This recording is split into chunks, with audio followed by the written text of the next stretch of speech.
Hi everyone, here I am with my mommy and we're going to read a story called Under the Same Sun by Sharon Robertson, and Ag Ford did the pictures. We're what? We're reading a story, Mom. Under the Same Sun.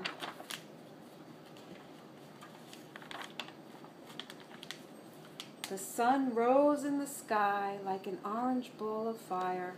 The rooster crowed. Nubia, Bosado, Sabori, Onya, wake up, Father called. Rachel, Rachi, Faith, the plane will soon be landing. Today, Auntie Sharon and Grandmother Bibi were coming to Tanzania for a visit, all the way from America. Soon it would be Bibi's 85th birthday, and the children were planning a big surprise. Quicker than lightning, 7 children dressed and slipped into shoes and raced to Father's old Jeep. They waited all year for this special visit, and they didn't want to be late. Off they went to the airport.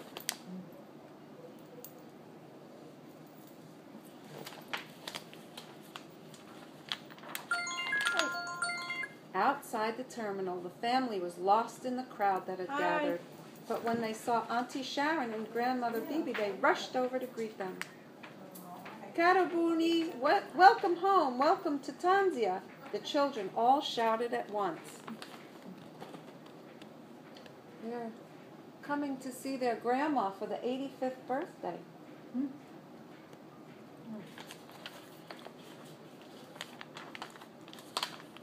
When they returned home, the house bustled with excitement.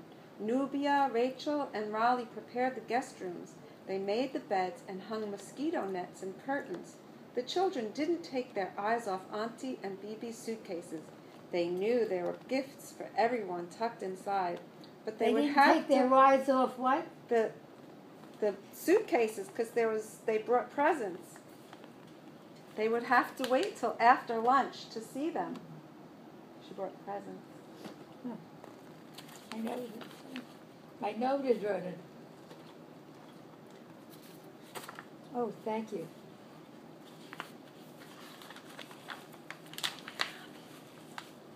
The next few days were spent together, exchanging gifts, telling stories, and filling the gaps from their years spent apart. The family made frequent trips to the market for fresh mangoes, pineapples, bananas, and greens. Mother made a dinner of kuku nut nushi, wa karanga, and delicious chicken dish stewed in a spicy peanut sauce. That sounds good. That sounds delicious, spicy peanut sauce. Days and nights were hot and steamy, and the children counted down the time to Bibi's birthday. Soon they were ready to prepare for Bibi's big surprise. Clothes were washed, suitcases were packed. 2 women arrived to braid hair.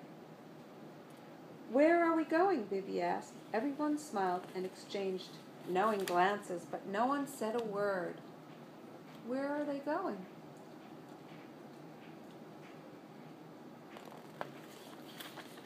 Who are you showing that to? The children at home. Say hi. Oh. The children at home. Finally, the time had come. Once again, the family crowded into Father's ancient Jeep. Bags were strapped to the roof, but still everyone kept the secret. Hours passed. The landscape changed from bustling, dusty city to villages set against lush, green, open countryside. Soon they neared mountain ranges that rose high in the sky, and paved streets gave way to muddy, potholed roads. There's a picture.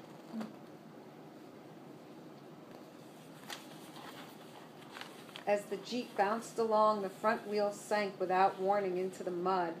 "Everyone out! Put on your shoes. You're walking to the village," Father called out. "You can buy sodas while I get the car out of the mud." An hour later, they were back on the road, and they continued their long, long journey until Father pulled up to the entrance of Serengeti National Park. They're at Serengeti National Park. Surprise! Happy birthday, they shouted together. We're going on a safari. A safari, Bibi cried. This will be the best birthday in my life. Tears of joy spilled from her eyes. The children grinned from ear to ear. Look at them, they're so happy. They're going on a safari. After dinner, the children waited impatiently until the waiters brought out birthday cake.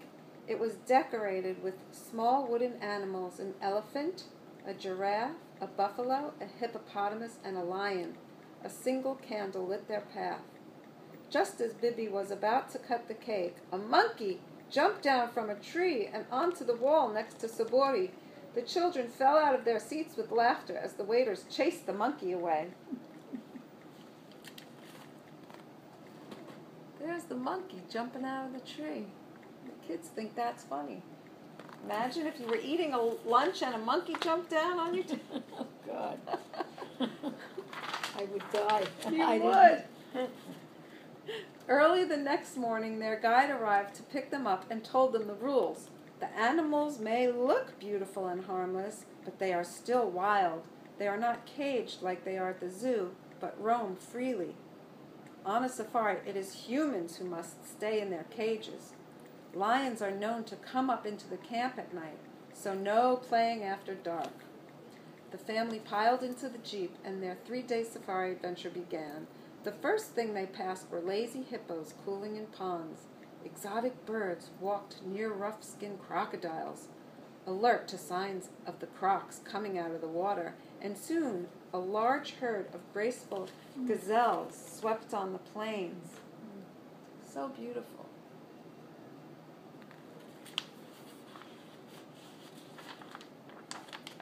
Ooh. Wow.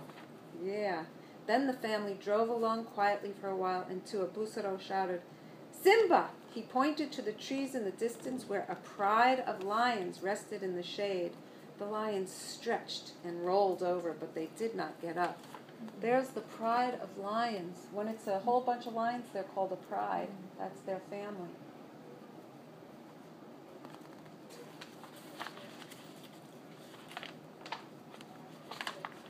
On the second day, they set out in the barest of morning light. Soon they saw shadows moving. "Twiga, Twiga," Nubia whispered, and sure enough, many tall, lanky giraffes loped along the plains. Some stopped to pose for photos as everyone's cameras clicked. There's the giraffes. What's your favorite animal, Mom? Of the wild animals? Yeah. Oh, I don't know. You don't know? On the third day, elephants lumbered heavily across the road, some sounding their trumpets as they passed. They walked slowly, slowly, their enormous ears flapping with each step. Their trunks scooped hunks of grass into their mouths. Finally, they moved along on their way. Again, the family drove for a time, searching the horizon, when they spotted... Look at the lions first. What do you think they spotted next, guys at home? There's the beautiful elephants. Elephants are my favorite. Yeah, they're good. They're beautiful. Elephants are good, yeah. They spotted a herd of zebras thundering in the distance. "Look!" shouted Faith. "Punamilya!" shouted Suburi at exactly the same time. On the fourth and last day, they picked up the car and made the long, long trip back home. But before their journey ended, they made one last stop in a small historic town called Bagamoyo. It stood right beside the Indian Ocean. In it were ruins and a museum that preserved a piece of Tanzania's past. Bagamoyo was once home to a slave trading post, Father told them. People were captured and brought here with their legs chained together to keep them from running away. Bagamoyo comes from a Swahili phrase that means to let go of one's heart. The family listened in silence. So this place, that's the ruins. That means it's still standing from a long time ago. It was a terrible, terrible place where they captured slaves. That's the terrible, huh, Mama? It was in this place that their hearts were broken, Father continued. They never saw the African shores again. That is such a sad story, Raleigh said. But what are slaves? Subaru asked. They were the men, women, and children who were stolen from their families and their country. They were shipped far away from their homes and forced to work hard without pay. Many were taken to America.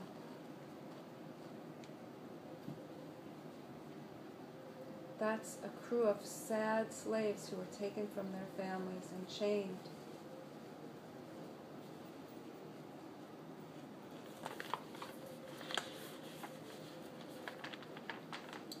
Was anyone stolen from our family? Faith asked. Your great-great-grandparents were captured on the west coast of Africa and shipped to America to the state of Georgia. They worked hard in the fields picking cotton until slavery was outlawed.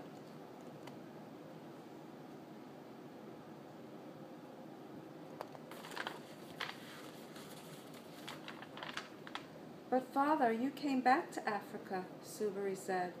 That's right, I wanted to return to my ancestral past, and I made our home here with you, Father said.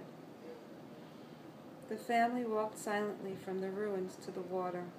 The Indian Ocean roared in their ears. Laughter and voices of nearby swimmers were drowned out by the ancient spirits of the sea.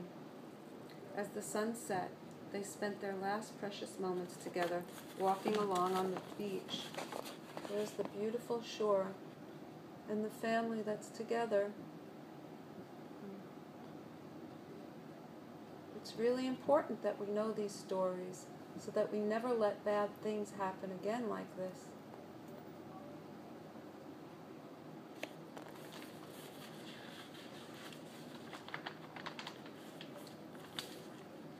If Bibi goes back to America, I'm going too, Nubia announced. Everyone laughed, but what Nubia had said in her small child's voice was powerful. She had spoken what everyone was feeling. Soon, they too would have to separate. It would be a long time until they saw one another again. It's fitting that we ended our visit with a trip to Bagamoyo, Bibi said. I can feel our ancestor spirits all around us. I can feel their pain in saying goodbye and leaving their loved ones behind.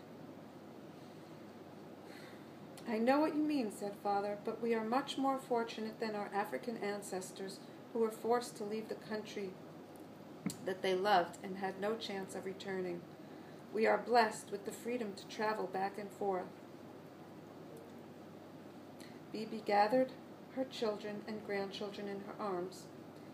We may be separated by land and sea, but we are always under the same sun, she said, and she hugged them all at once. Will you come back for Christmas? Rachel asked. Bibi put a finger to her lips. Then she and Auntie Sharon exchanged knowing smiles, and they began to count the days until they would see each other once again. That's like you and I. We don't get to see each other every day anymore. Because we're separated by the sea, huh? And that's the story, Under the Same Sun. I'm Nana Claire, and this is my mom, Claire. Thank you for listening. Bye-bye.